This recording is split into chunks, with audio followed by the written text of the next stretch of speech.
Bienvenidos a La Otra Aventura, un espacio dedicado al mundo de los libros. Nos encontramos en las rotativas del periódico Excelsior.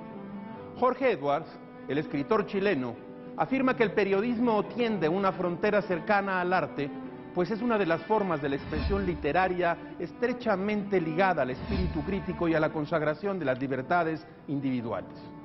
También dice que a veces conviene mirar a la realidad desde la óptica del periodismo, ya que proporciona visión crítica en el registro de los sucesos y además recurre al comentario y al uso inventivo, pero no abusivo de la memoria.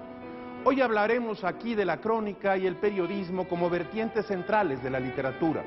Hablaremos de un gran escritor y periodista, Tomás Eloy Martínez, de otro cronista de primera, Ricardo Garibay, y del escritor Carlos Monsiváis, J.M. Servín, y de un nuevo cronista, Gerardo Lammers. Les recuerdo que fue Adolfo Bioy Casares quien escribió que leer era la otra aventura y que la primera era, probablemente, la vida misma. Estamos pues en la otra aventura.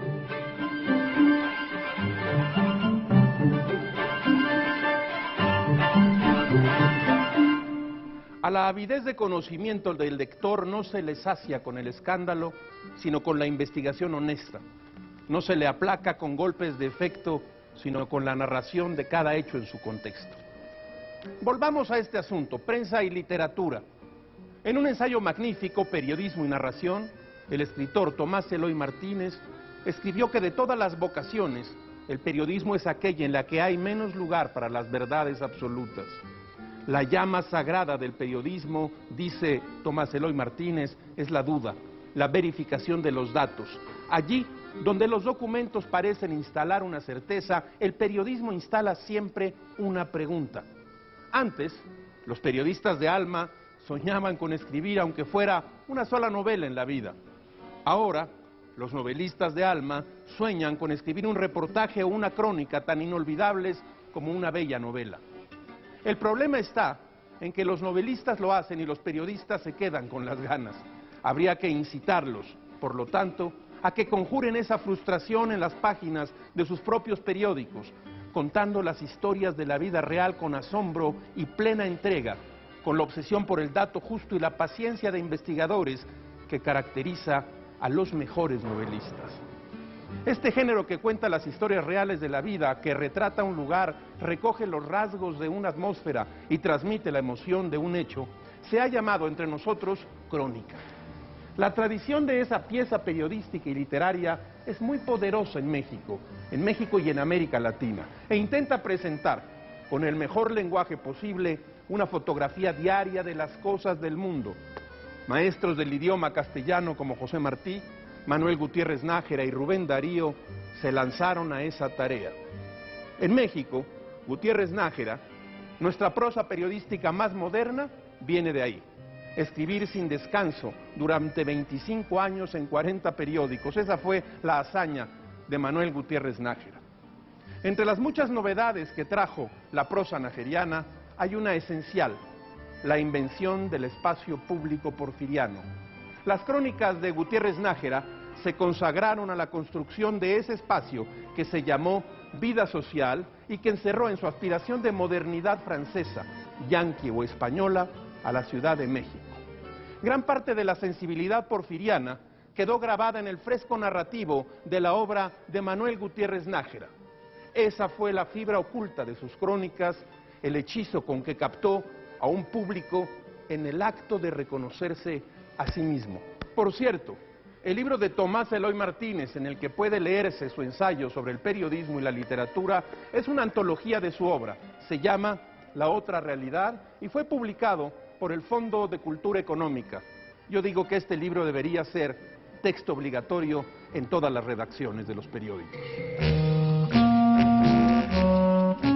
Producciones El Salario del Miedo y Almadía acaban de publicar Crónicas Esotéricas, historias del más allá en el México de hoy, de Gerardo Lammers. Un nuevo autor, un nuevo nombre. Se trata de una recopilación de textos que Lammers escribió mientras trabajaba como reportero en una revista de la Ciudad de México.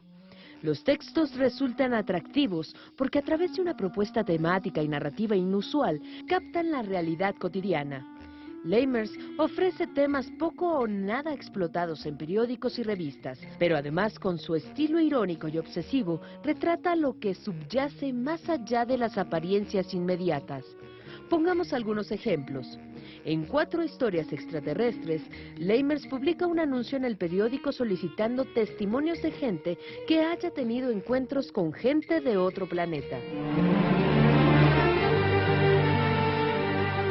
Con El lejano oeste que daba en el cercano norte, encontramos un pueblo de Durango atrapado en el pasado, nostálgico de las épocas en que la industria cinematográfica gringa filmaba en su territorio varios westerns por año.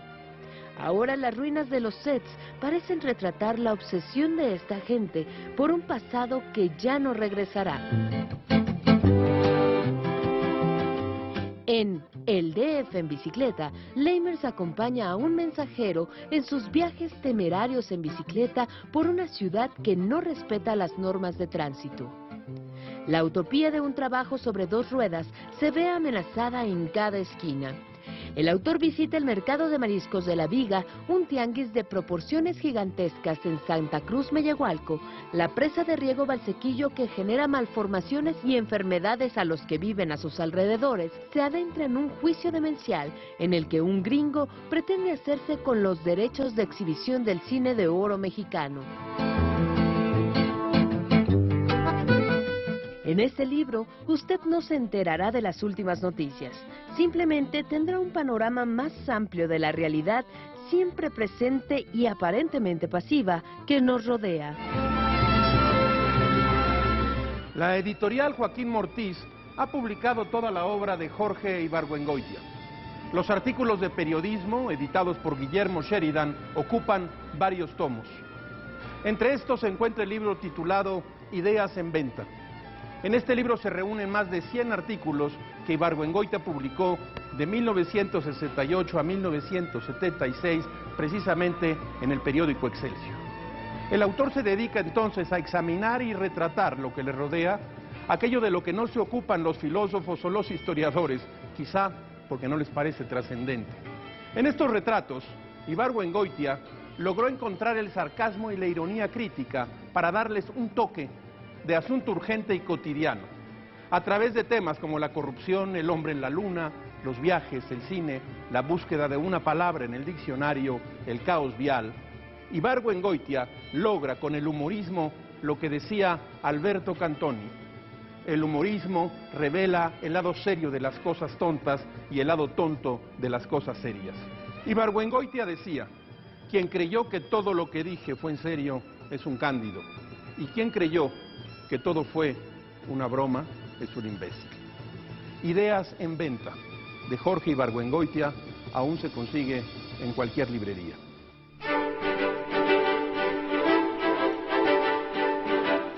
La editorial Cal y Arena acaba de publicar Del duro oficio de vivir, beber y escribir desde el caos, de J.M. Servín.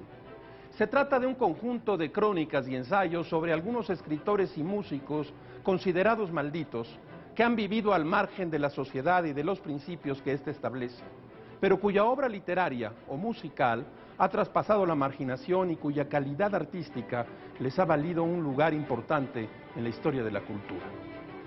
En realidad, el retrato de estos personajes se podría leer como una especie de biografía literaria y cultural de Servín, en la cual este escribe un testimonio de su propia experiencia a través de ciertos escritores y aspectos musicales, no solo como fenómenos culturales, sino también como fenómenos sociales.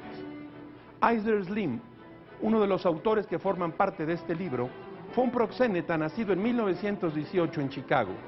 Durante 20 años vivió de las mujeres, ejerciendo una violencia y dominación brutal contra sus numerosas víctimas. En uno de sus varios encarcelamientos pasó 10 meses aislado del resto de la comunidad carcelaria.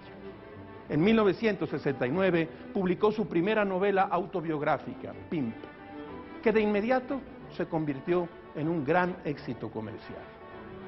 Otro escritor que forma parte de este libro es Ralph Ellison, autor de una única novela, El hombre invisible, que tuvo tanto éxito e influencia en la cultura estadounidense desde 1952 que Ellison se negó a publicar otra novela, quizá temeroso de que la nueva no superara a la primera. Este libro de Servín es una muestra importante de lo que puede hacer la literatura en el periodismo. México tiene una poderosa tradición en el género de la crónica. Hablemos de dos de ellos en el siglo XX. Empecemos con Ricardo Garibay, un magnífico escritor y lector culto. Él mismo decía que leer es un acto de humildad, de devoción, de reverencia. En sus crónicas no solo sobresale ese lector, sino también alguien cuyo oído era prodigioso, pescaba en el aire los diálogos callejeros, reproducía con inigualable capacidad literaria las pendencias del pugilato, la desgracia de la miseria, la experiencia rabalera, toda una comedia humana.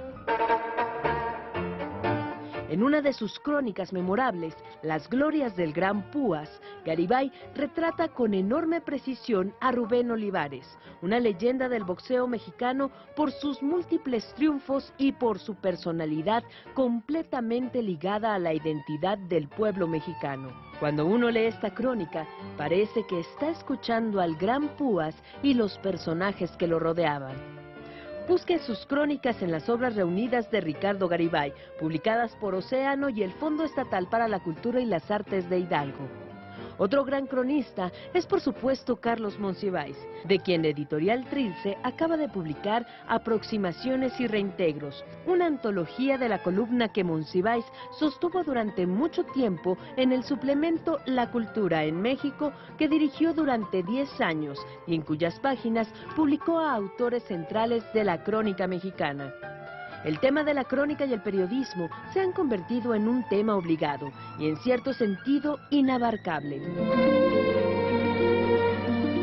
Monsiváis hizo una analogía en A ustedes les consta, una recuenta tan insuficiente como canónico de la crónica en México, ese género diabólico. Como todas las semanas, en este espacio usted encontrará una ventana por donde pasan como ráfagas la felicidad y la desdicha de escribir, gajes del oficio, aforismos, frases, máximas. Preguntar, indagar, conocer, dudar, confirmar 100 veces antes de informar. Estos son los verbos capitales de la profesión más arriesgada y apasionada del mundo, el periodismo. Tomás Eloy Martínez. Hemos llegado al final de esta emisión y esta aventura. Soy Rafael Pérez Gay y los espero la próxima semana. Abres una puerta y detrás de ella aparece un mundo. Eso es un libro.